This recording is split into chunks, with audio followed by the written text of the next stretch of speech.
Saturday afternoon, and we're happy to be with all of you once again with yet another edition of the Bliss Catchers. Thank you so much for joining us. I'm going to start with thanking Team Odyssey for helping us put together one more edition of this. This is our 5th year that we're doing this series, and this is our 46th edition.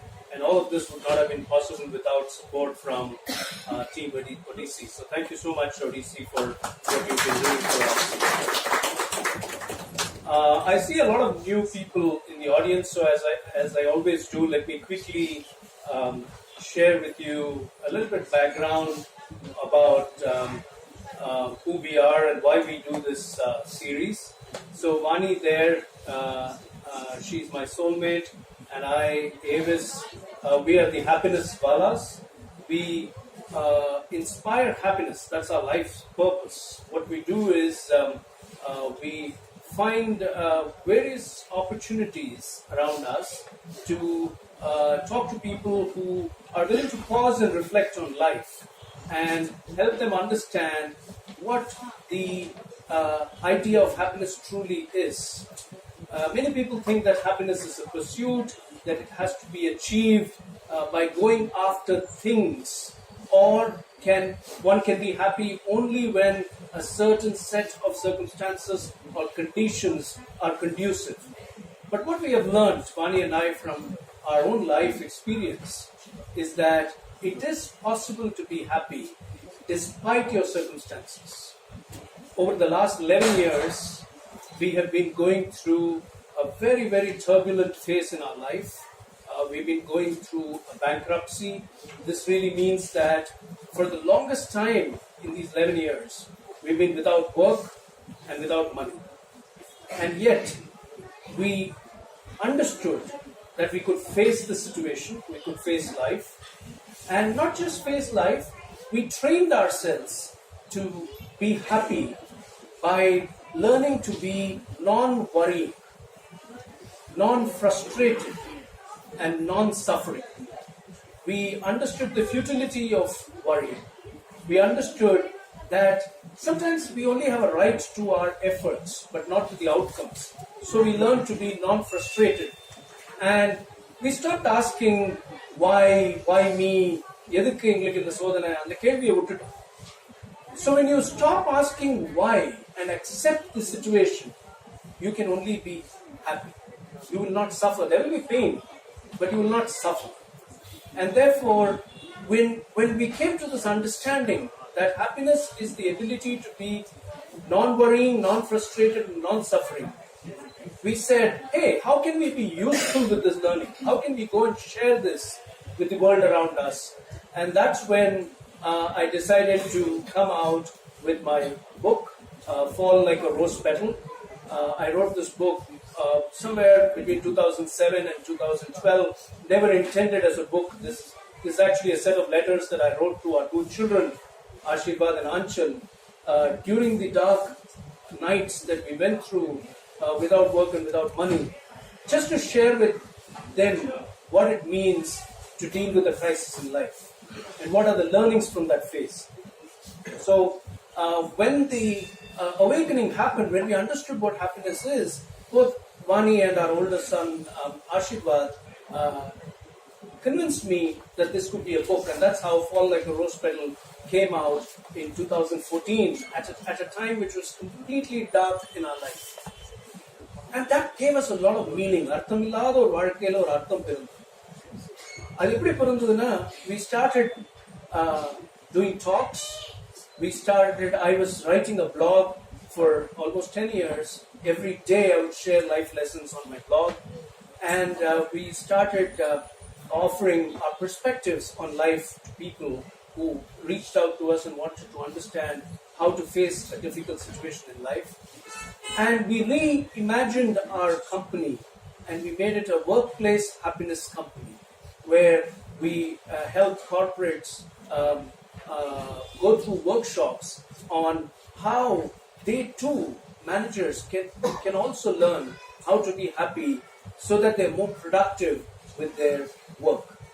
So all of this happened, and around the same time, we started curating and hosting public conversations, non-commercial in nature, and we do a few of them, and Bliss Catchers happens to be the one that we started first, so it's our longest running public conversation, which is inspiring happiness.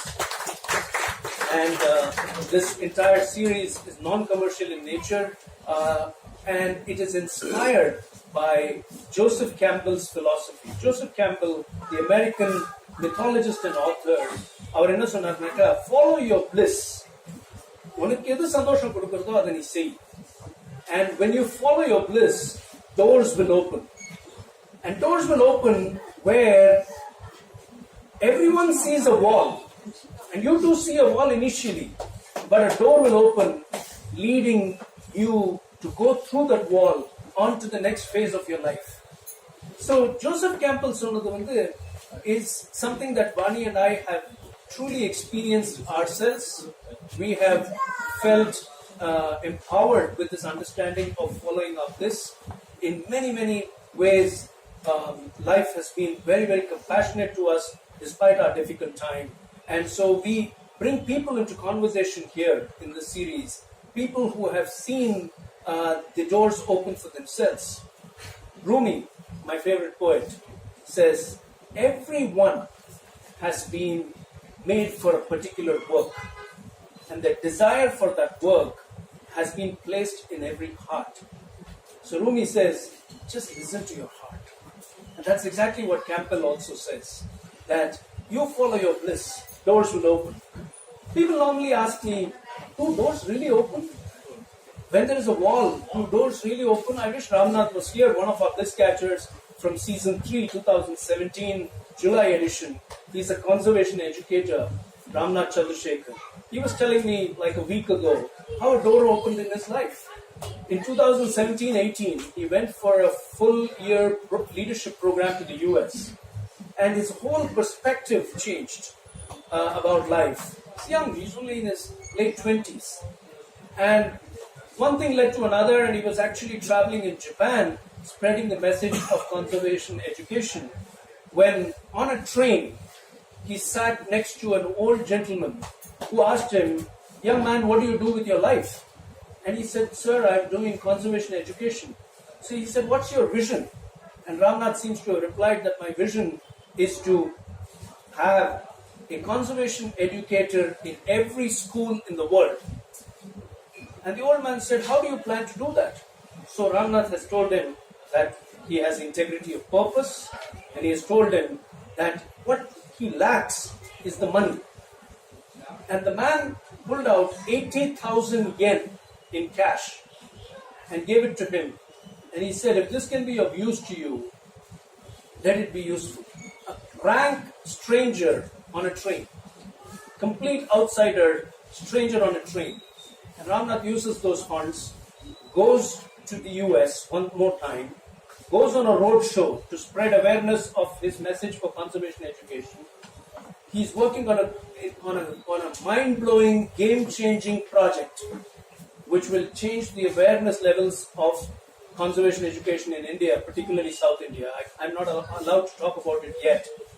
And he's been able to raise money for that only because of the man on the train, only because of following his bliss. And that is the power of this idea. In the last 5 years, we've met countless guests here who have had remarkable stories to tell us about how their bliss has guided them. And Vani and I go back enriched after every session, just as many of you who are coming here for the first time will be enriched this evening. And to enrich us this evening, we have two wonderful guests with us. Sunil Gargyan and Vedanth Bharadwaj. Both of them are amazing musicians in their own right, but to me, they are Bliss Catchers. And I'm going to introduce them the way I know them, or I've come to know them.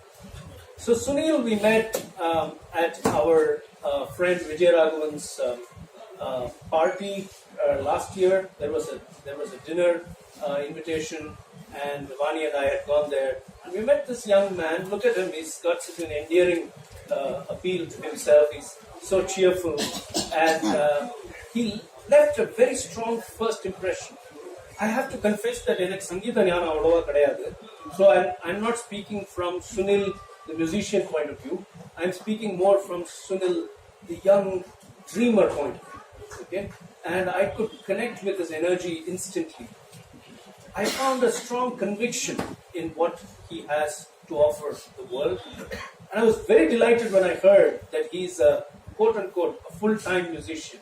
And he's not having a part-time job and also singing because singing is passion, but a job gives an income. He's not doing that. He's a full-time musician, if there can be ever a full-time musician, right? And we called him for coffee. We discovered that he's got a deep fascination for the 14th century philosopher Vedanta Desikar's works. He started off singing movie songs like any other young child would, but was drawn into the world of Carnatic music, has been blessed with P.S.Narayanaswamy as his guru, true blessing there, and despite all the temptations, he stayed away from a full-time job and instead is following his bliss. When I asked him, what does music mean to you? He said, it's a spiritual anchor. He said, it feeds his soul. And I said, yeah, that's it. Vani and I said, you must be on the Bliss Catcher show. And that's how he is there with us this evening. Thank you, Sunil, for joining us. My second guest this evening is Vedanth. Vedanth.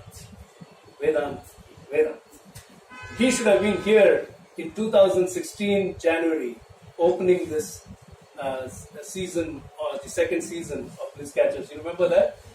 He and I met on the beach in Kovalam, and we had just started Bliss Catcher. We were in our first season, and we were talking to Vedanth, and I invited Vedanth to be on the show, but he could not find the time, because for him, his Kabir comes first.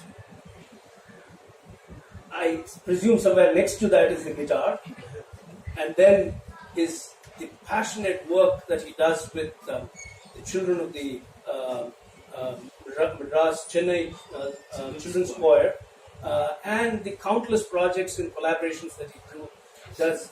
அதுக்கெல்லாம் மீறி தான் அவர் பக்கத்தில் உட்கார்ந்திருக்கிற அவர் துணைவி நேஹா, அதுக்கு அப்புறம் தான் Bliss Catcher. So it took a long while to get him onto the Bliss Catcher show, but here he is with us this evening.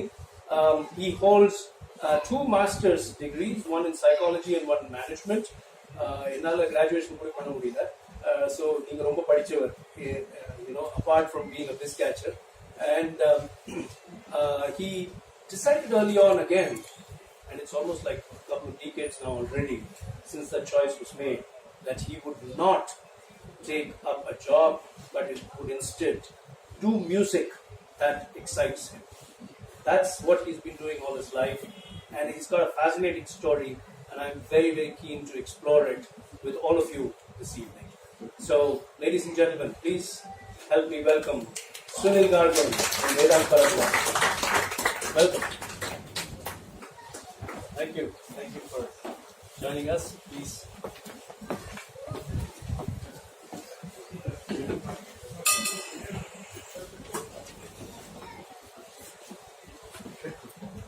So you can pick up your mics.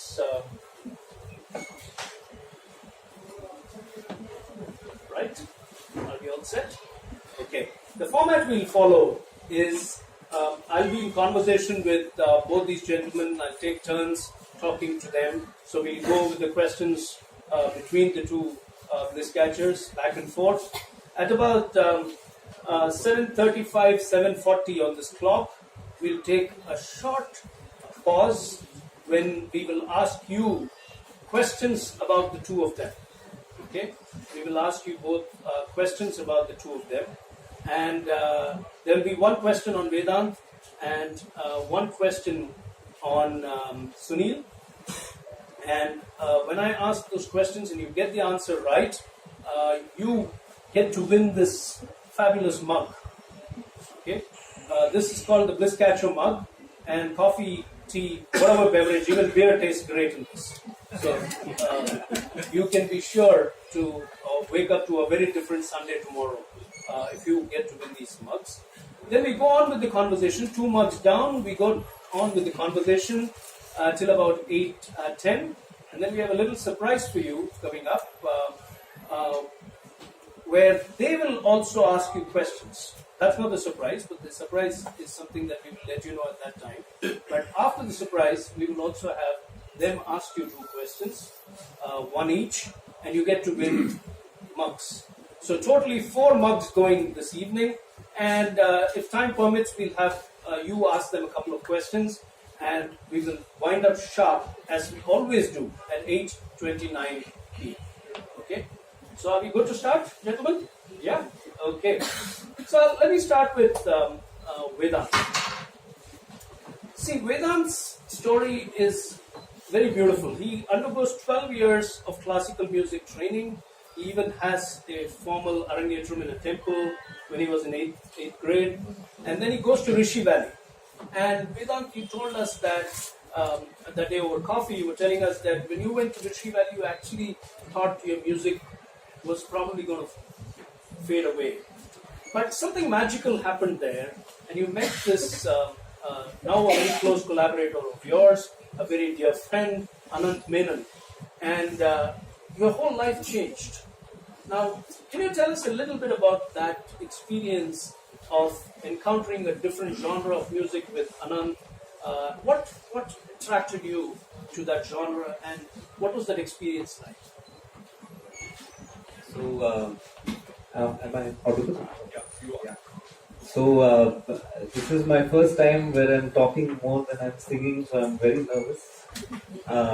But beyond that, after my 10th standard, I went to Rishi Valley to pursue 11th and 12th standard. And I met my classmate Anant Menon, who was a fabulous guitarist.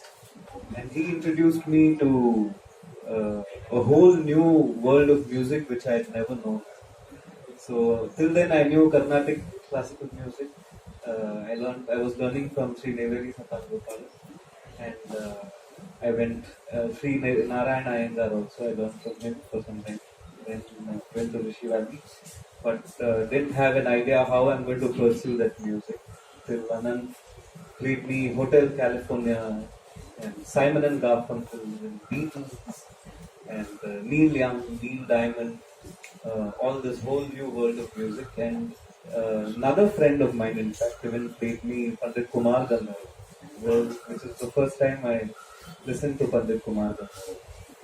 And that was like an explosion in my mind in terms of, wow, there's like so many other kinds of music out there. And yeah, so that's what happened over there. That's really what happened there. Okay. So, what was the go back in time a little bit? Maybe when you were in the dorm, when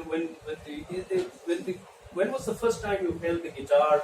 Something that's become so much part of your identity today. But go back to the time when you held the guitar for the first time. What did you play on it, or what was the feeling going on in your head, hearing all this explosion within you? Anant was also my roommate in school. It was a boarding school. So he played the guitar, and for the first time I heard Eric Clapton's Tears in Heaven. And I was like, after I heard that song, I said, I have to learn to play this song. It's such a beautiful song, and it's so evocative in terms of its music, its lyrics, and it just went so much together. And I just sat the whole day. Anant taught me to play the beginning riff of the song. If you've heard the song. So I just played that the whole day. I cut school, I didn't go eat lunch, I didn't eat dinner. I was just playing that the whole day till I got it. And then I went and showed Anand, see, I've got this. So then he said, good, so I'll show you the next step. So I didn't even continue as it went on through the night. Slept very late, and then so that's how it started. And the And guitar. that was the first time you were playing the guitar as well. That was the first time I was playing the guitar, and it also felt like I had found my instrument. So yeah, so it was a very big calling, very loud calling that came to me through the guitar. And how old were you then? About 15? 15. About 15. That's amazing. So when you enter Rishi Valley, somewhere in your inner recesses, you're leaving behind the world of Carnatic music, this grooming that happens in all Chamat homes. Okay, Chamat Pasanga go through party class. Was a kind of a I would say what's that word? It's like I was quite shocked to see that no uniforms, no rules, but freedom in its true sense. So that way it was. And in a way, that freedom came with a reward for you as well, Yes. in the form of both music and the guitar. Amazing, amazing. So I wanted to ask you. I have a very important takeaway here, but I'll just park the takeaway and ask you one more question, and then probably summarize my learning here. My question is, when you left school, when you left Rishi Valley after 12th grade, you had two schools of music kind of invade your soul, right? Carnatic, where all the grooming was, and the explosion of Western music and even Hindustani music, okay, as you call it. When that happened, when you reflect back now, if you take away that Rishi Valley time in your life, you probably would not have been connected to music, right? So, in the sense, in the way in which you are. So, it was a very important, pivotal phase in your life. What do you think that music did to you that made you stay on with music? For me, music is not just music. It was not just me falling in love with music. For me, the environment, my relationships, all are equally important as music itself. So I think Rishi Valley as a place itself had a lot to do with that. The freedom that I was given with my teachers, and my friends that I made have been lifelong. They're all still in touch, and it's been 20 years now since we passed out, and it's just amazing. So that also helped me believe that music is something that I want to stay with for the rest of my life, and all these things had a big say in all of it. That's fantastic that you're making this point, that you wanted music to stay with you, right? Was it the same way you felt about Carnatic music too? But when you were moving to Rishi Valley, you had that sense of longing in you. Did you have a sense of longing in you that you were leaving behind Carnatic music, the training? Universe kind of conspired to make this happen. Your parents, your friends, your extended circle, your teachers, all of them came together to help.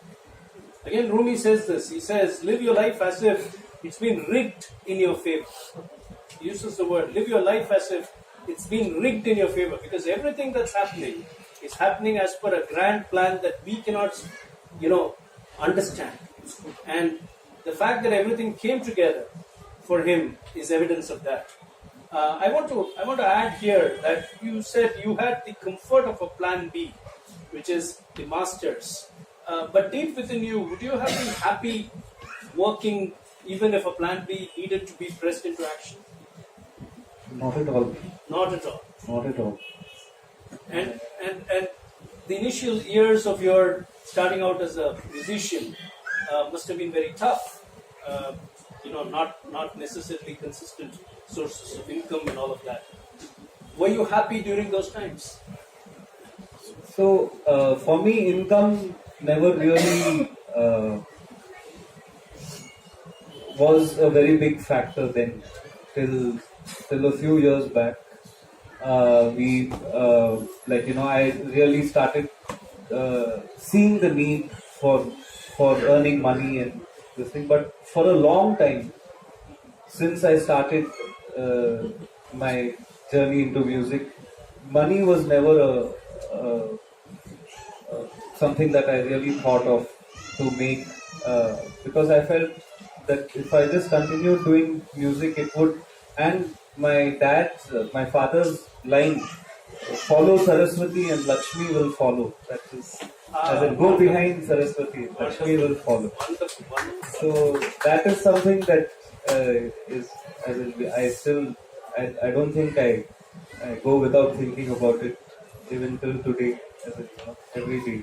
So I kept pursuing, and so I started learning Hindustani classical music from Sri Ramurthy Rao. And in fact, I would say that I found a guru in him. And I still remember our first class we had together. I never felt as inspired ever in singing anything as I felt when he was teaching me. And I feel it in every class we've had till then, till now. I still continue. The journey learning. continues. The journey continues. We met him recently, and we had met you some time before that for coffee, and you had mentioned Ramurthy Rao, but his name stayed in our mind for some reason. And we met him, and he introduced himself, or somebody introduced us.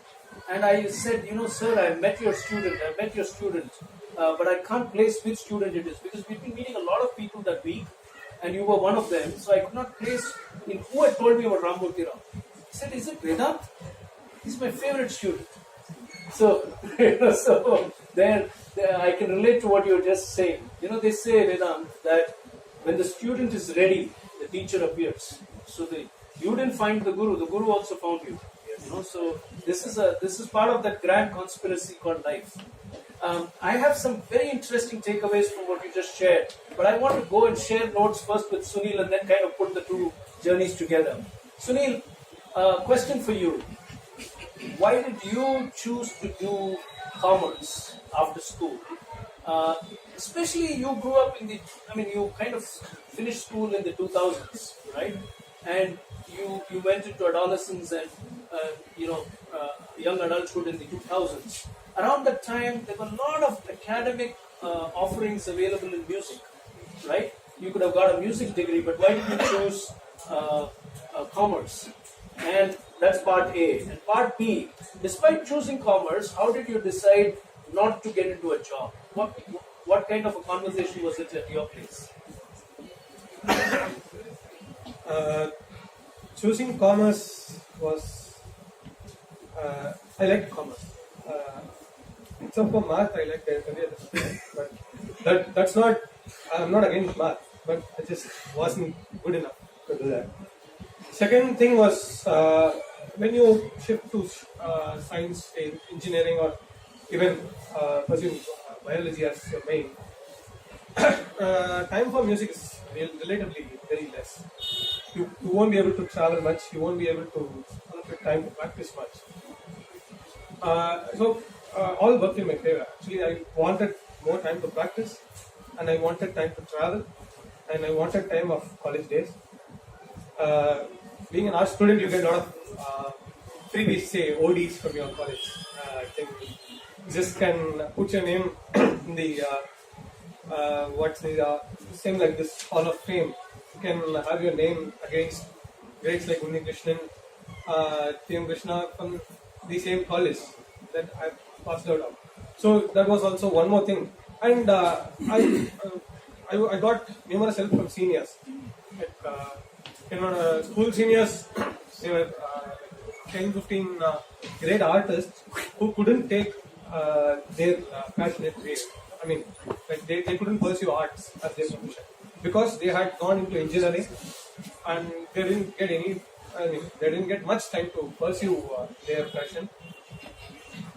These all worked in my favor, and as always, my parents supported my decision. They didn't want me. So you liked commerce, yeah. And commerce gave you the space Yes. to follow your music, Definitely, right? Yeah. That's the reason why you stayed with commerce. Yes. And to answer the second question, I couldn't see myself doing any other job because I was too lazy and doing stuff except for music. I just sit here to a lot of concerts, which is like the lifeline for my side of career. Also, it's something that makes you feel great and also feel relaxed every time when you listen to grades. And even as a matter of fact, you can sing yourself to get relaxed. So these all worked in my favor, and as always, my parents decided that I should take this as a profession because I was getting good results. I was doing good in this field, so they pushed me into this, and I liked it more than they pushed me. So eventually worked out well. I'm doing good. I'm not regretting that I didn't take a full-time job. This is more. I should say that I enjoy doing this more than I would have been in any other full-time job. So you were very clear. This is what gave you joy, and your parents were supportive, Yes. and they let you be, Yes. and you have enjoyed the journey so far. Yes. Okay. Now here's a takeaway from both their journeys. Both of them chose to do what truly gave them joy. And it might seem from the outside that music is not a profession that pays right away. I don't think any profession pays right away. Everywhere the grind has to be gone through. So you can be a very unhappy engineer, whereas the soul is in music, and you can be a very unhappy engineer and go through the grind. Or you can be a very happy musician and go through the grind. Exactly. That's truly the choice that these two gentlemen have made. And I'm sure somebody sitting out there, somebody watching this video is going to look at it and say that my heart is in, probably art. I'm looking at Raj here. My heart is in art, but I have to be in the family business and go through the grind. So again, if you listen to your heart, it will never lead you astray. There are 3 circles in life. I talk about this many times. So some of you who are here regulars may relate to these circles, but I'll say this one more time. The first circle is the circle of passion. Look at the 2 gentlemen here. Their passion is music. The second circle is world-class excellence. எந்த விஷயத்துல உங்களுக்கு சாதகம் பண்ணினா நீங்க world class ஆக முடியும். That's the second circle. So it comes from practice. What P.S.Narayanaswamy taught you, what Ramurthy Rao taught you. Okay? What in any field, it's your practice that will bring you to world-class excellence. And the third circle is the money circle. So if you choose what you love doing, which is go after your passion, and become world-class at it, the money automatically flows. And it is not the other way around. So the world pushes you into the first circle because they want you to be secure, they want you to be able to pay your bills. But are you happy doing that? That's what we need to ask. And here are 2 classic examples of people who dared to take the decision to go with their passion. We were watching Gully Boy the other day. And so Murad, the main character in Gully Boy, played by Ranveer Singh, says, I'm confused. And Sky, his friend, which is Kalki, says, why are you confused? Follow your passion, man. And I was reminded of Bliss Catchers, and I was reminded of Joseph Campbell saying, follow your bliss. So when you follow your what gives you joy, money flows through repeated practice at the art. That's how it works. Let me go to Vedanth now and ask you, you made also a very important decision to not be just a standalone musician, but also be an entrepreneur, because you set up a studio. Where did you get the inspiration to do that? And were you not intimidated by the fact that setting up a studio meant a certain capital expenditure and then operating costs and then recovering the money and keeping the business going? Whereas just being a musician on call could have been a lot simpler. So what was the inspiration to set up a studio? The inspiration to set up a studio was to have my own workspace. So it's not like a regular studio where I have a sound engineer and somebody to go get tea or come and clean up the place or whatever. I'm the only person in the studio, so I do all of it. And I also take up jobs, as you said, that I chose to do what I really like doing. So even in the studio, if I took up a job which was not what I wanted to do or what I was doing myself, it would be something that I really enjoyed. Uh, for instance, recording Anil Srinivasan and Sikil Gurucharan's albums. Quite a few albums of theirs, about 5 albums have been recorded in my studio, and I've seen the music happen right there. They are artists who record in real time. So they come to the studio, they just discuss for 2 or 3 minutes, and then after 5 minutes or 6 minutes or the duration of the song is done. There's no editing, nothing needs to be done to it. It's just, you just balance the sound and that's it. So it was music like this, like even working with Anita Ratnam or Sudharani, it was all music that people that really inspired me to, who thought beyond art itself and beyond the box. So it was projects like these that I was taking, and I've also wanted to record my own songs, my own albums. So in between this whole thing of doing what I like, I didn't want to. I'm digressing a bit over here. In 2006, we got an opportunity to do music for a Telugu film. And there were 3 of us, Anand Menon again, and Balu, who was a sound engineer for A.R. Rehna, whom we met in her studio. And the 3 of us, we decided we'll record a few demos and send them out to directors and producers, and we got an opportunity to make a Telugu feature. And that was one of the worst experiences in my life, because I made like music which I would not want to listen to today. Okay.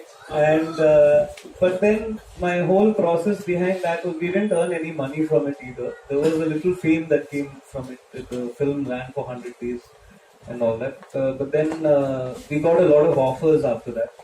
But then I kind of stepped back from and it. after that, you've done only Aruvi. After that, I've done only Aruvi. So, yeah. So what is the broad the broad takeaway for me from the big takeaway for me from what you're just saying is, the studio was actually a space that you could call your own. My own. For you to do stuff that you love to. Yes. So again, it was not necessarily being set up to be an entrepreneur, to manage a large set of people and all of that. And I also set it up slowly over many years.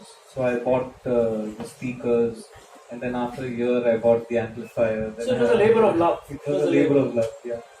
The second thing that I'm picking up here is that the Telugu film gave you clarity on what you should not be doing in It life. was life-changing. It was life-changing, that's it. There is a gentleman, a Bliss Catcher, sitting right at the back of the Topi Pottoka. What he said to us in the first season of the program is, following your bliss is not only about knowing what you want to do in life. Following your bliss also involves knowing what you don't want to do in your life. I think that was your big learning. It was very big. It was very big. Yeah. So then you accept Aravi, which becomes a super duper hit as a film. Your collaborator Bindu and you get so much of attention and recognition for the fabulous music that you brought there. I felt the music was more powerful than the movie itself for me, and I'm not saying this because you're here, but this is my personal view as a consumer of the film. Why have you stayed away from doing too many films? You do more collaborations than films. Why is that? Is the world of films very restrictive for a person like you? Commercial films which get released, about 99% of them are kind of restrictive for the work that I would like to do. And there are very few, out of the 1%, probably 1% of those people who make it know about me and the work that I do, the kind of music that I do. So, it's very hard for films to come by that I like. And Aruvi also happened because the director, Arun Prabhu, liked Mati Kahe and my 2 albums. Mati Kahe was a solo album of mine, which was born after the Telugu film. I said I have to do something that I like. Mati Kahe came in 2007. 2007. So 2006 was the Telugu film. And 2012, Bindu and I worked together to make Suno Bhai. And Arun really liked both the albums, and that's how he came to us. So it was with the music that we had already made, which probably not many people even like listen to as much as if you compare it to regular commercial albums. So it was nice to see somebody who already understood our music and came because of that. So, in terms of your choice of work, you're very non-negotiable, right? You like to do only what gives you bliss, what engages you in wholesome. I would believe that. Yeah, you like to do that most of the time. So, I'm going to ask you a very short question. Neha is sitting right here. Somewhere around this time, there was this beautiful association with Neha that began and culminated in your marriage in 2010. At that time, did you go through any kind of personal moments of reflection? Should you be earning more money? Should you, now that you have raised a family, do you have to be compromising a little bit on some of the standards that you've set for yourselves and let go a little bit so that some more income comes? How have you dealt with that? Those kind of conflicting thoughts, did they arise at all? They did arise, and they keep arising now even more. We have a daughter, 4.5-year-old, and I keep thinking, how long will I be able to pay her school fees, or would I be able to afford her college fees? Marriage, I don't know what all experiences or expenses would come along, and if I would be capable to handle that. And I would say that fear is something. It's something like stage fear. When you go to perform a concert, you feel a kind of a fear that that a stage fear that you would go onto stage and you have the responsibility to to give your best, and if something might not happen, something might not go the way it would. That fear, you use that strength. You use the fear as a strength to help you kind of face that. So I think recently when Neha and I had a conversation, and she told me, "Why are you always worrying about money? Things will happen." So I told her it is that fear is something that actually makes me believe believe a little more in myself, and to say that things might be okay. Like it would really, but that I feel that fear is also important. That fear is very important. I'm glad you're being very candid here, Vedanth, and thank you, Neha, for being the person that you are. I want to tell you that आप जिस line में आ रहे हैं ना, हम उसमें बहुत आगे पहुंच गए. We are the parents of adult children, and in the same time that we went bankrupt and out of money, our son graduated from the University of Chicago. As I speak, our daughter is due to graduate in June from the Pratt Institute, and none of which has been paid for or even arranged by Vani and me. Life takes care of all its creations. This is what we have learned. And we have only one responsibility, which is to live that life with a sense of purpose, responsibly, and happy. This does not mean that we should be responsible towards our children or not do our effort. But what happens sometimes, you do your effort and still results don't come. At least in your case, you have an income stream. For us, many times we have not had an income at all. For months together, even today, our living expenses are not covered for most of the time. So, it does happen that life has a better design for all of us than we can even think of. Khalil Gibran has said, your children are not born for you. They're born through you. They are life's longing for itself. So, your daughter will be taken care of the way our children were taken care of. We are all taken care of. Our daughters are our greatest teacher. So, thank you for being so candid. I'm going to ask you a similar question, okay? Which is, when you look at the music world today, you have to work very hard to reach the top, okay? And like we discussed in any profession, that investment at the early stage is very, very demanding in terms of time, patience, practice, sadhagam, all of that. How do you keep the focus? Your friends, your colleagues from school, your peer group from commerce class, class of 2015, is it? Yeah. 2015. They would have all moved on in life. They would be drawing much, much more money. How do you keep yourself focused when all of this happens? Yeah, you can't ignore the fact that your friends are earning better and they are doing well. But the thing is, I've never felt that pressure. In this field, it's more about you earning a name for yourself rather than making money right away. And huge thanks to my parents, I've never felt that I should earn something and put into the family's daily needs or the monthly needs, whatever. And one more thing that works in your favor is that just have to take experiences from what other musicians have gone through. And again, advices from every elderly person, every musician, everyone who has gone through this period, that the basic investment, that practice the you won't even get the ticket fares return when you go for your singing concerts right now. So these all make you work harder. These all make you to do what you would have done. Just like someone who works on few new collaborations, say fusion music, I was so sure that I couldn't do something other than traditional classic music. And it's not that you don't get rewarded, but the thing is you have to prove yourself that you're good enough, and also you have to do something new every time you are on stage. And that simply has to be work at your home. You have to listen to a lot of good things. You have to look for avenues where you can develop yourself, and also which have not been done yet.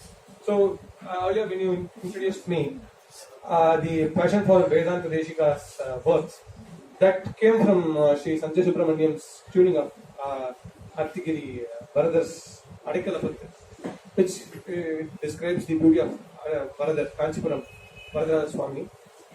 So that is it's an amazing Tamil. Same way, when I did presentation with Dushyant Sridhar, he did the Chitra Kavyam of Vedanth Bharadwaj, which is poetry which can be presented in a visual art. It was amazing, mind-blowing.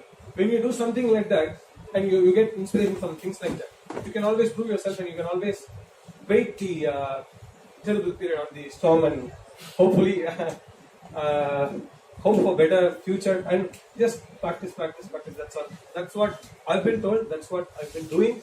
Hopefully, I'll get the words for what I've done. What if you don't get it? That's the big if. If I don't get it, I'll still work. I'll still hope for the best, because you got nothing to do other than hoping and working. These two eventually lead you to the best way that God has already planned for you. So there's nothing is in our hands. I see a lot of truth in you, and I see a lot of promise in you. Okay? I want to tell you that many people watching this, sitting out there, may not have the staying power that you have. Okay? Now, when you stay at something, when you stay on the path, you'll be tested. You'll be exacted, and at every stage, you will feel like it's over. You have to give up, and that is when the next door will open, giving you just visibility for the next day. அடுத்த நாளைக்கு அந்த க்ஷணத்துக்கு என்ன வேணுமோ அது கிடைக்கும். அது எப்படி சொல்லணும்னாக்கா, காஞ்சு போய் இருக்கும்போது ஒரு பன்னு ஒரு டீ, இந்த பண்ணை அந்த டீல வச்சுட்டு சாப்பிட்டா ஒரு பியூட்டி இருக்குமே. when you are hungry, அவ்வளவுதான் கொடுக்கும் life, but that will take you forward. So what you said is remarkable. It's a testing time for anybody starting off, but you're willing to go through that test. Yes. That's what I'm hearing you say. And that again comes from a lot of grooming, and I would like to congratulate the parents for being able to do that, and his gurus for instilling that sense of discipline. The other thing that I'm picking up from him is his decision to explore such a vast ocean of work of this man called Vedanth Bharadwaj in terms of building his own repertoire. That's what you're trying to do. Yeah. Eventually, when 20 years from now, just as we associate him with Kabir, we will associate you with Vedanth Bharadwaj. I would love to hear Right? that. Yeah. So that's what you do when you immerse yourself in the ocean of somebody else's work and you learn from them. That itself is a rare bliss. Instead of just going the beaten path. So you're doing amazing. Great. Thank you. So here we are on time, and what I'm sensing is that we need to be very quick with what the little surprise that we have planned. We'll pause our conversation for now, and quickly, can you get your surprise into place? Yeah. So they both have decided to do a small, quick performance, an impromptu one. They said they'll go with the flow, and I told them it would be 8:10 when I can give them the mic, but we are at 8:15. So keep it very tight as we discussed. And this is essentially a conversational show, but we'll still have you see the romance and magic of two performers here.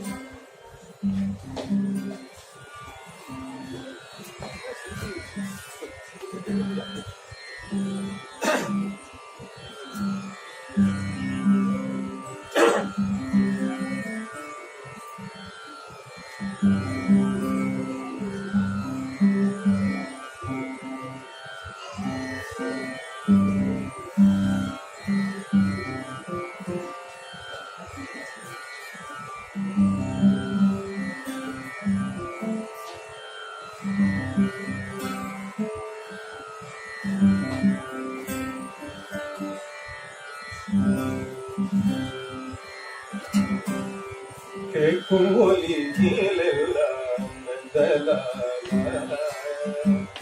கேட்கும் ஒலியிலெல்லாம் நந்தலாலா, இன்பம் கீதம் இசைக்குதடா நந்தலாலா, தீக்குள் விரலை வைத்தார் நந்தலாலா,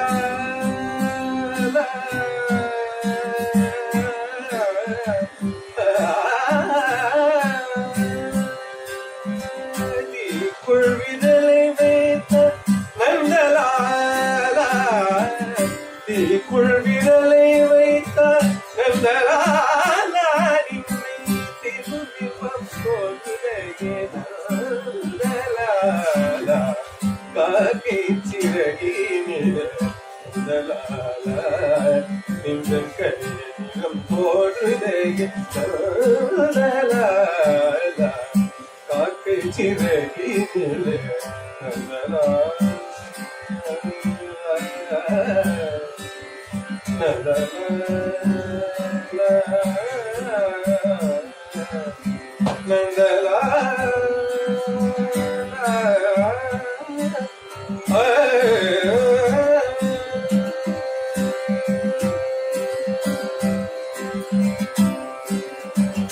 देव विठ्ठल देव पूजा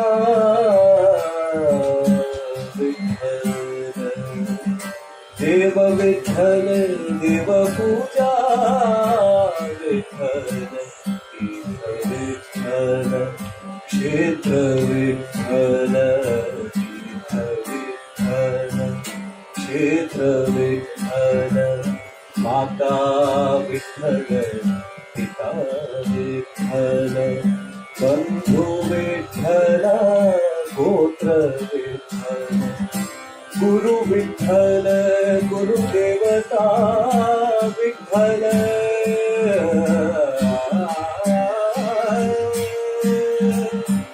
गुरु विठ्ठल गुरुदेवता विठ्ठल विधान विठ्ठल निरंतर विठ्ठल विधान विठ्ठल निरंतर Vitthal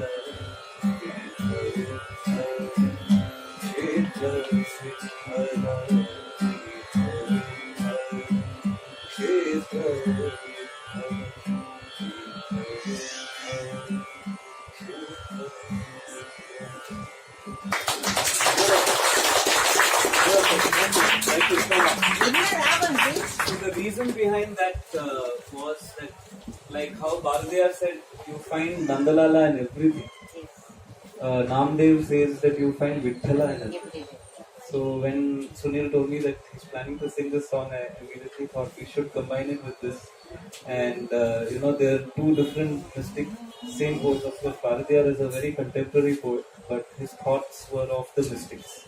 So you can't really call him a contemporary poet in terms of his age and his thought.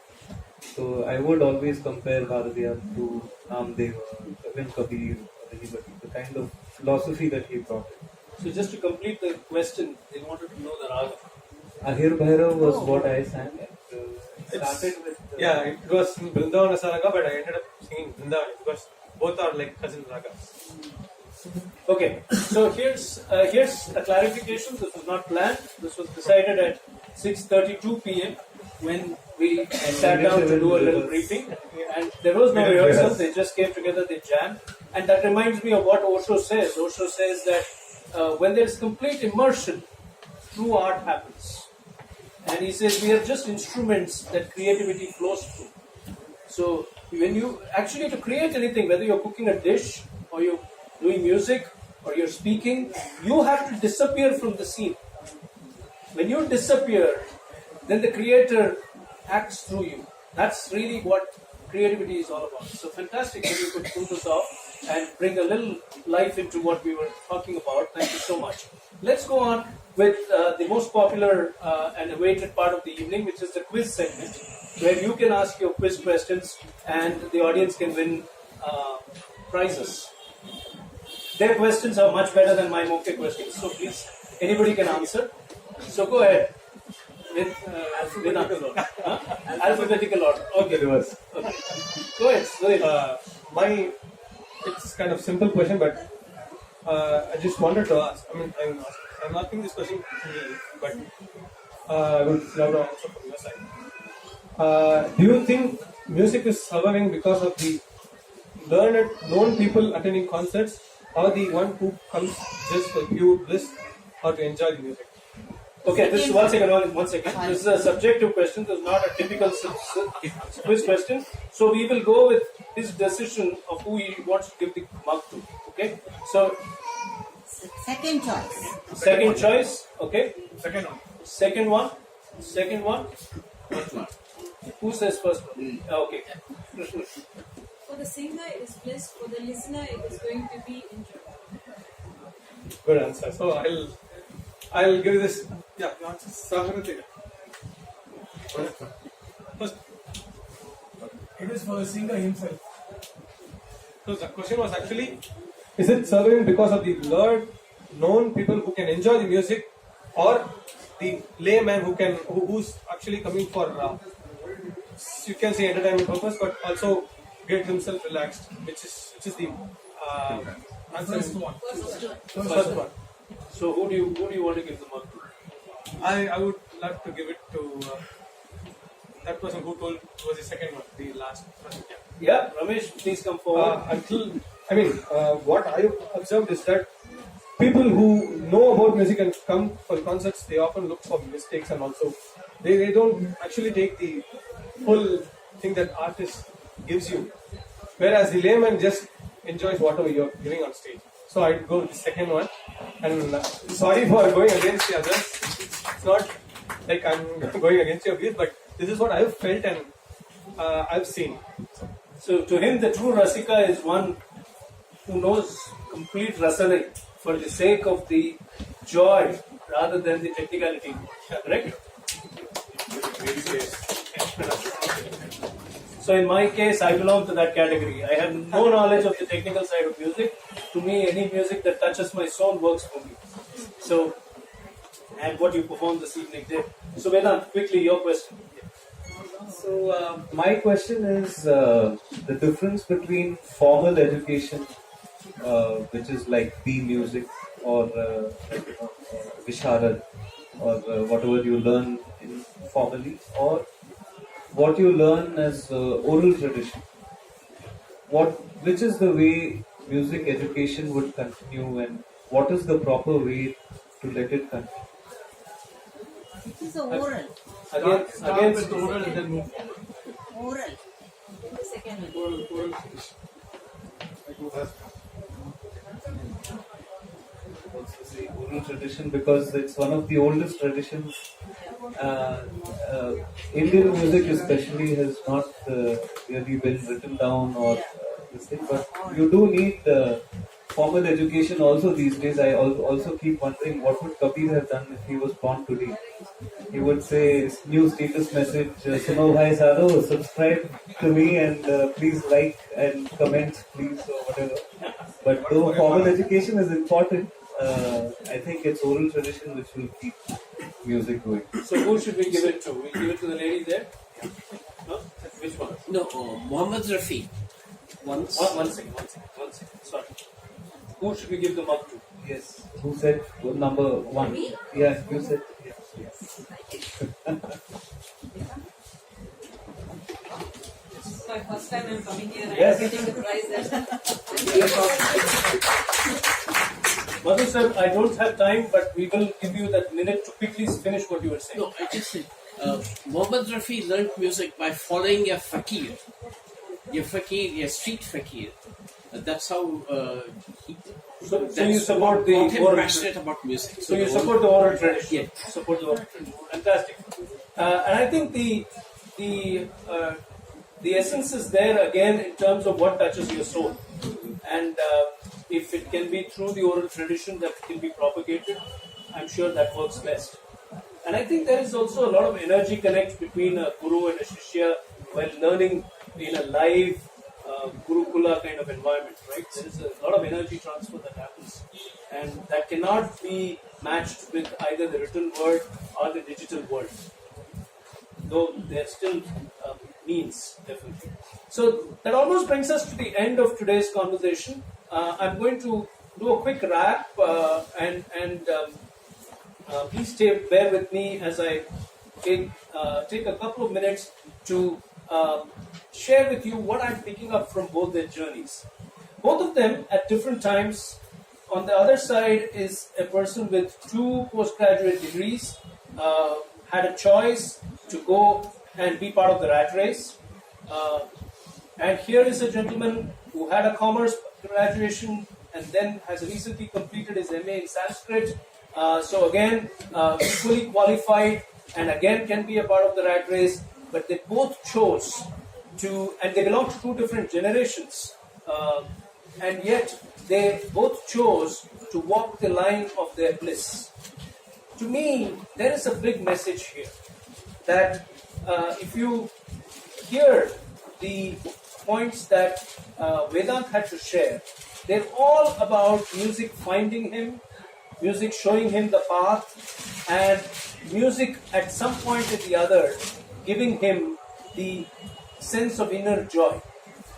And if you heard Sunil, he's been consistently talking about how he's willing to wait it out, however long it takes for that moment to come when his talent is recognized. And to my pointed question, what if it is not? He says, I'll wait longer. Now that's what you call completely following your bliss. And in both their cases, we saw that they are very, very genuine with their craft, with what they believe in doing. And the last thing that connects the 2 of them is that both of them live in the moment. They are willing to live in the today, for the now, and celebrate the fact that it is one life that we have. Hafiz, a very famous poet who came after Rumi, says that the rose's beauty is very dear. Enjoy its petals when they are here. As soon as they come, they're gone. So what he basically means is that there is this moment, and that's all life is made up of. Not of the past, not of the unborn future, but in the moment, in the kshanatla நம்ம வாழ்க்கையே அதை நல்லா ரசிக்கணும், அதை நல்லா enjoy பண்ணணும். So he says, enjoy the rose's beauty when the petals are here. They're gone as soon as they come. I think in a way they both epitomize that line for me from Hafiz. So thank you so much for joining us and for being here with us this evening. I'd like to now, on behalf of everyone, give away their coveted Bliss Catcher trophies. Over here, I have one trophy and mug for Sunil. Enjoy your journey. The journey is more important than the reward. And Vedanth, finally, after pursuing you for 4 years, finally you made it happen. Thank you so much. Ladies and gentlemen, this has been a wonderful evening. Very interesting conversation there. Atirupa, my dear young friend at the back, will say that Davis, you didn't give opportunity for Q&A. And that often happens when we are going into a deeply immersive conversation like this one. 90 minutes is a little too short, but then that's our format and we stick with that format. Please keep joining Vani and me as we continue on our journey to inspire happiness. We have 2 interesting programs coming up next month, right here at the same venue. On the 9th of March, we have the Happiness Conversations. That's the other series that we do on the second Saturday of the month. And on 9th of March, we are in conversation with 2 ladies who lost their spouses in different circumstances, and how art helped them heal and how art helped them cope. So one is a very famous dancer, Uma Satyanarayan, and the other one is a very famous author, Shobha Warrior. So dance and writing and how they help them heal through their personal crisis. On the 30th of March, we have Bliss Catchers again, which is the last Saturday of the month, and we have 2 wonderful people. We have SRK, not Shah Rukh Khan, but Surulai Rajkumar, who's called the SRK of data science. He's a data scientist, and he will be with us here along with a carpenter, a gentleman who spent almost 30 years in the banking space, gave up his high-paying job for the love of carpentry and is proud to call himself a carpenter. His name is Vinay Babu. So please join Avani and me as we host you in another edition of Bliss Catchers on 30th March. That is the last Saturday, and it's at 7 p.m. Both the events, Happiness Conversation on 9th March and Bliss Catchers on 30th March, both of them are at 7 p.m. here at Odyssey. Thank you so much. Have a wonderful evening, all of you. See you around. Going into an unexplored world, was the longing there for music? I was quite sad to leave my guru behind and go to a boarding school, and even when I came back after my 11th standard summer vacation, he passed away that year, Narayanaswamy. So it was sad to go back, but we also had a teacher in Rishivali, Seshadri sir, who kept the Carnatic classical music also alive. He was a disciple of Balamurali Krishna, Dr. Balamurali. So, so that, I'm diagnosing. You're doing fine. So there was a longing for Carnatic music. There was a longing. But you never really thought that the music would come back in such a big way. In a bigger way, in terms of genres and different types. Now it was global. Now the horizons were expanded. Right? That's what you're saying. So here's a very, very important point that I'm picking up. And it's fascinating that he talked about music playing a big role in his life. So we all think that we want certain things. So when a young boy leaves his guru and goes into a boarding school, he's feeling the pain of the sadness of leaving behind his music. Now, Rumi's mentor, Shams Tabrizi, says that what I want also wants me. He says this very beautifully. What I want is also wanting me. Actually, his whole saying is that when I run after what I want, my days are filled with anxiety and stress. It's like a furnace filled with anxiety and stress. When I sit quietly, what I want flows to me on its own. I realize then that what I want is wanting me too. And he says that there is a big learning there for anyone who wants to grasp it. So that's what happened to you, and that's why I was keen to ask you that question, Vedanth. That you wanted music, and music wanted you, and so it came back in a big way. Anand, RV, the environment, Sheshadri sir, the guitar, they were all instruments that were placed on your path, that brought you to where you are today. So, would you agree that? I would Yeah? totally Would you agree with that? Yes. So that's the beauty. That's what Follow Your Bliss is really all about. So thank you for sharing that. Let me ask you one more question before I move to young Sunil. Now, it's such a deep connect with music as you leave school. Why would you choose to do two master's programs, one in psychology, one in management, after a basic graduation at Vivekananda, is it? After a basic graduation. So, what was the logic behind academic qualifications? So that was my parents. We don't come from a a family where my mama is not A.R. Rahman. So we had to think about a plan B.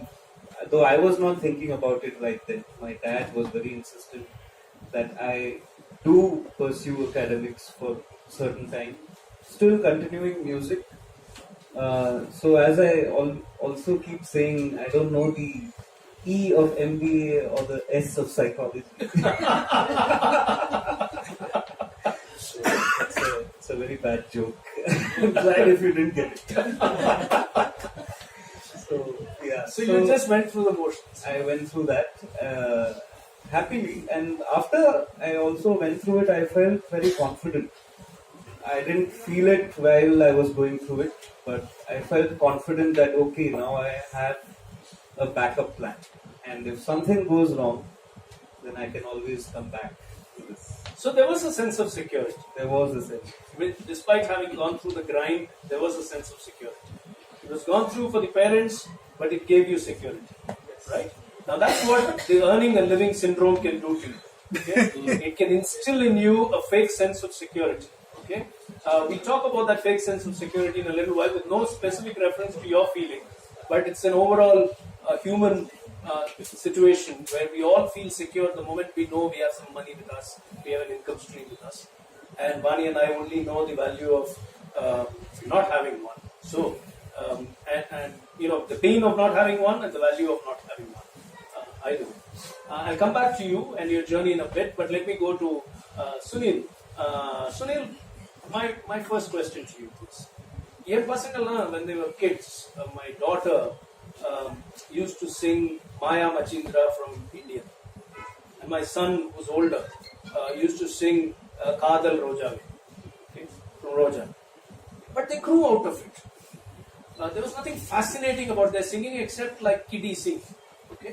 In what way was your fascination with movie songs different? What's your feeling? First of all, happy evening to everyone here. If I have to answer that, சின்ன வயசுல நம்ம பாடுறது, we just listen and we just do whatever. அது இப்போ நான் சின்ன வயசுல பாடுறது அந்த வராக நதிக்கரை வரும் சங்கமம் கோவிலிருந்து. I used to sing the whole song, I guess. That's what my parents told me. Obviously, I won't have to remember. அப்படி பாடிட்டு இருக்கும்போது simultaneously my like every other Indian typical South Indian family, எல்லாத்துலயும் சங்கீதம் ஓடிட்டே இருக்கும். Same way, even in my house, it was Maharaj Santanam Tata. அவரோட பாட்டு cassette ஓடிட்டே இருக்கும். My father is a big fan of him, my grandmother is a big fan of him. So simultaneously இந்த பக்கமும் இந்த அவர் பாடின பாட்டெல்லாம் நிறைய பாடிட்டு இருந்தேன். So eventually I shouldn't say I ended up. Eventually I was pushed into music by my grandmother. அவர் சொன்ன இந்த மாதிரி பாடிட்டு இருக்கான், why not try him in this field. சேர்க்கும்போது 2.5 வயசு நினைக்கிறேன். 2.5 வயசு. ஸோ அப்போ நாகை பாஷ்யம்னு அவர்கிட்ட இனிஷியலி. அப்போ எதனால சினிமா பாட்டுனா largely you hear only cinema songs. So and it is quite simple to sing. Cinema songs are quite simple to sing and can easily sing it back. Whereas in Carnatic music, you have to add these nuances. Whereas in the Gamakon now put border there, words are complicated. So as it starts for every child, cinema songs give the way. That's how it Yeah, started. That's very interesting. So the grandmother saw the talent and said, "Why not initiate him into Carnatic?" Yes, she did. That's how it started.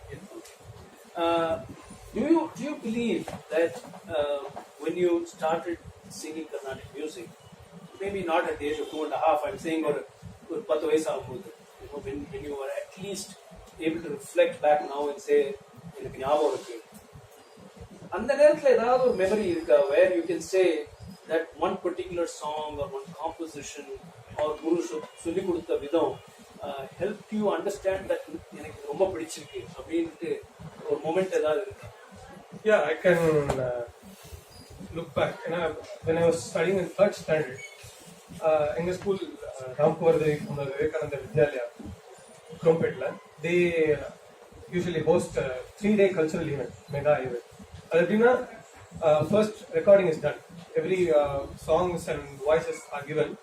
Studio lo pay record பண்ணுவோம். முன்னாடி Sangeetha studio மடபழனியில இருக்கும். And அங்க போய் record பண்ணுவோம். And it will be enacted on stage. So when I was in 3rd standard, I was picked up by my music teacher in my school. She made me sing that Baadu Mekkum Kaine. That was my first recording. I could see the reception from my school, my schoolmates, and L. Krishnan sir was the conductor in the recording. His son Rajkumar Bharati sir also was there. L. Krishnan sir, what he told that day was, ரொம்ப நல்லா பாடின்னு இருக்க, just keep pursuing, practice பண்ணிட்டாரு, நல்லா பாடு, Shima will go ahead. He blessed me that day. I think that's one of the biggest breakthroughs I ever had, to be short. So that incident is still still fresh in your mind. And to be frank, there was a room, empty room, recording studio. They would tell us as a pay room, அங்க போனா பாட்டு போயிடும். They would carry us on. So அந்த memories are still fresh, and I actually miss those right now. So what makes you realize now, when you look back again, what makes you realize that particular moment was very, very important for you to make the decision that you want to pursue singing? Because எனக்கெல்லாம் பாட்டு சொல்லி கொடுத்தா, ஆனா எனக்கு வரல ஒண்ணு. ரெண்டாவது, எப்படாப்பா class முடியும், எப்படாப்பா ஓடி போறோங்கிற ஃபீலிங்ல இருக்கும். And I thought that many children my age, any child would want to get out of a party class and go and play cricket or hang out watching TV and stuff like that. But உனக்கு அப்படியெல்லாம் தோணாததுக்கு காரணம் என்னன்னு இப்போ when you reflect back, what do you think it is? Actually, to be honest, என்னோட அப்பா is a cricketer. Initially, 4th standard வரைக்கும் எனக்கும் அந்த இது கடுப்பு இருக்கு, என்னடா அந்த வெளில போய் விளையாட முடியலையே, why am I being kept at home, why am I not able to enjoy, அப்படிலாம் நிச்சயமா இருந்தது. But as I said, once you get the results, இப்போ competitionsலாம் போய் I'll get prizes, I'll get my name announced in the assembly, school assembly. So அப்பவே I was like, I was admired by my classmates, my seniors. அப்போ they'll tell me, பரவாயில்ல இந்த வயசுல இவ்வளவு price அவங்கெல்லாம் பெரிய விஷயம். So that that was the initial fire that took for me to take this as a profession. And to be honest, now I never thought I could take this as a profession. It was my parents' guidance, their perseverance, that I'm sitting here talking. Fantastic.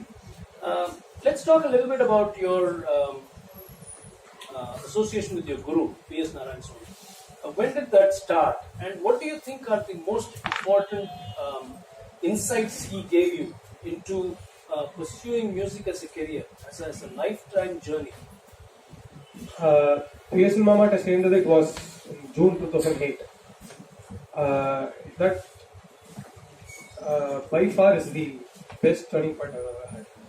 ஏன்னா BSN அப்போ அப்பா கிட்ட சொன்னதெல்லாம் BSN மாமாட்ட போய் கற்றுக்கணும் நிச்சயமா. Because he was the beacon of, ஒரு குரு கர்நாடிக் மியூசிக்ல இப்போ சக்சஸ்ஃபுல் ஸ்டூடெண்ட்ஸ் கொண்டு வர, not only successful students but also successful musicians கொண்டு வராருன்னா அப்போ it was P.S. Narayanaswamy.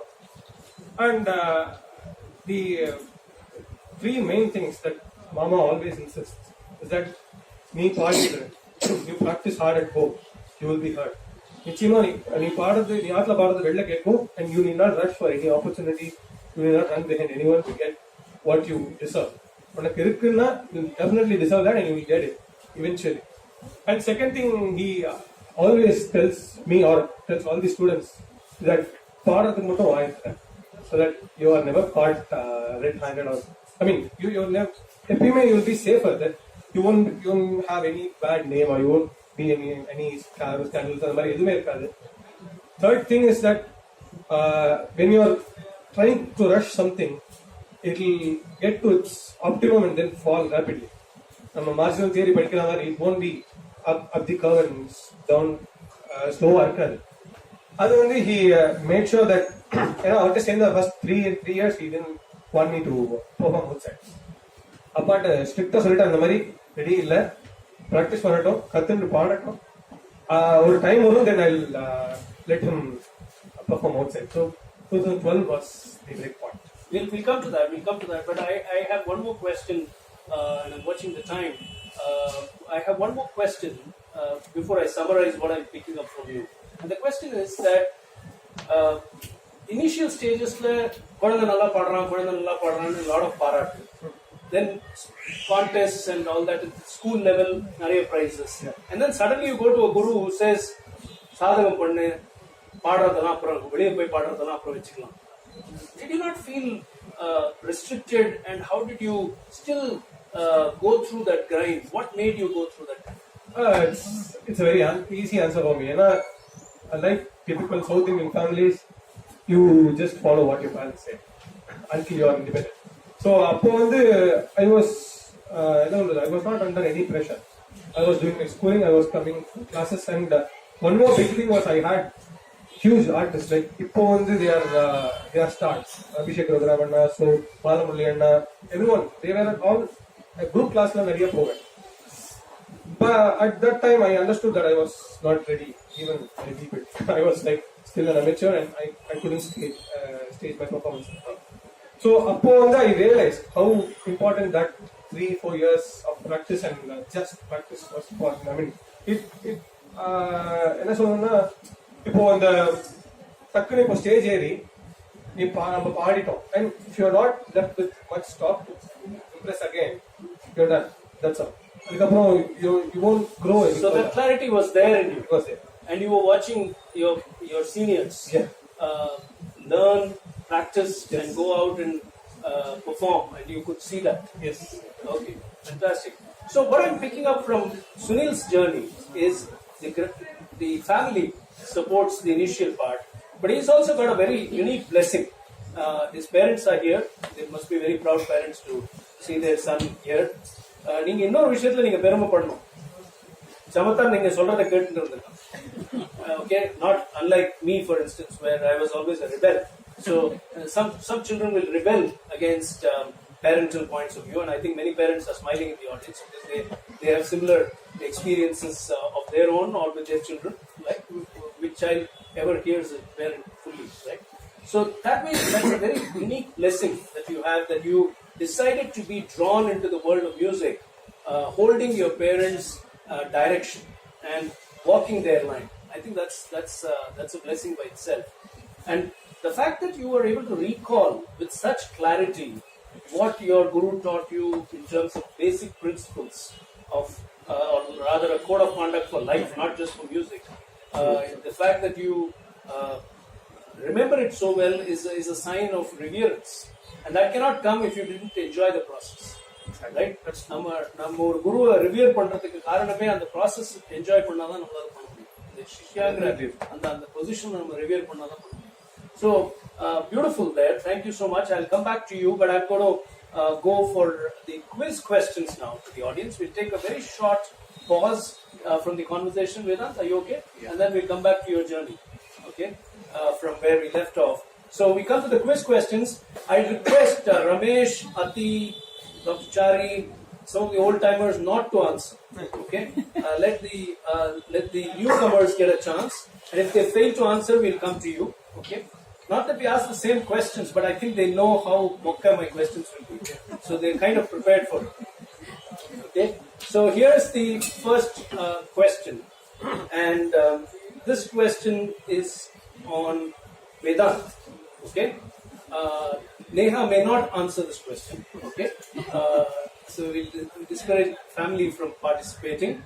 Which song from the 2013 super hit film Ye Jawani Hai Diwani may most likely be Vedant's favorite song? Which song from the 2013 super hit Ye Jawani Hai Diwani may most likely be Vedant's favorite song? You can't answer, of course. I don't know. I'm just think. Okay, clues? Anyone want clues? Yes. So I'll give you 2 clues, and the third one I've already answered, so that's the answer. So I won't give that. But if I give the other 2 clues, you should be able to connect with the third one. So Vedant is famous for 3 things: mentoring the Chennai. Kabira. Yeah, no, who gave the answer? Absolutely right. The answer is Kabira, because he's famous for 3 things: his Chennai Children's Choir, his guitar, and his love for Kabir. Absolutely right. Kabira is the answer. Please come forward and receive your mug from Vedant. Kabir is somebody that Vedant adores. Okay. This one should be easy. Now that you know how mukkya the questions are, this one should be easy. Again, we'll discourage the family from answering the question. Okay. First, we'll give the others a chance. The one of the 2 people sitting here connects to the 1983 World Cup. How? Others the cricket. Okay, maybe the right answer, but no. Sunil Gavaskar. Absolutely right, but I told you not to answer. Nevertheless, please come forward. SG Sunil Gargyan and SG Sunil Gavaskar. That's okay. I was just putting it like SG for Sunil Gavaskar and SG for Sunil Gargyan. Yes, Sunil Gavaskar. Super mukha. The idea is to give away the mug. Actually, that's kind of true because I was named Sunil after Sunil Gargyan. Was it right? Wow, that's brilliant. That's amazing. Okay, let's continue. Vedant, let's go back to your journey.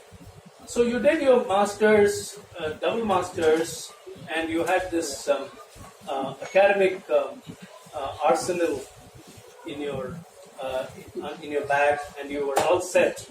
Why did you not take up a full-time job? What was it that convinced you that you should not be doing a job and it's music that you must be following?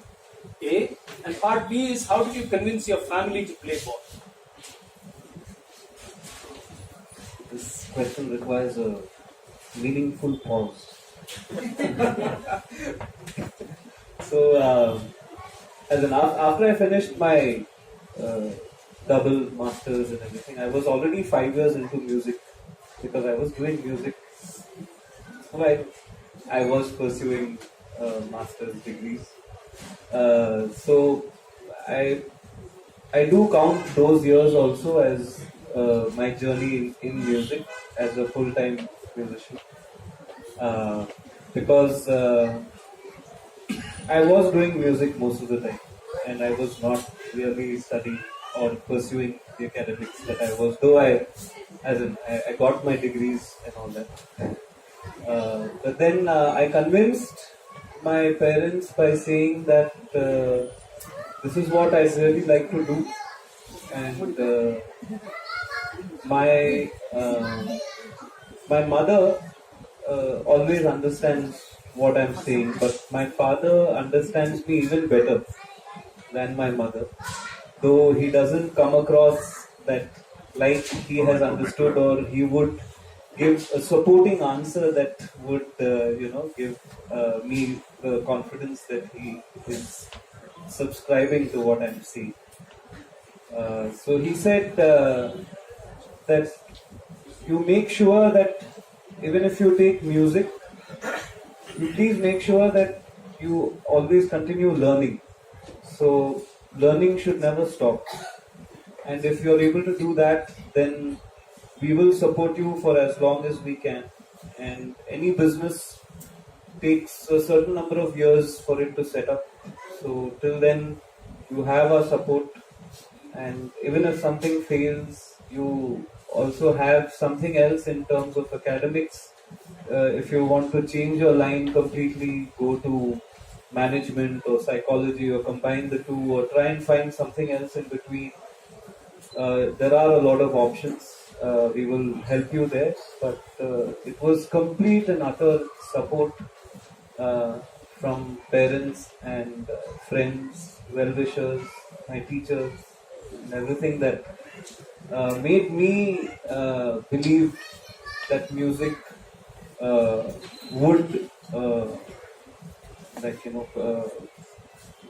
lay the path to making a livelihood, or whatever is required for living in a city. So this is a real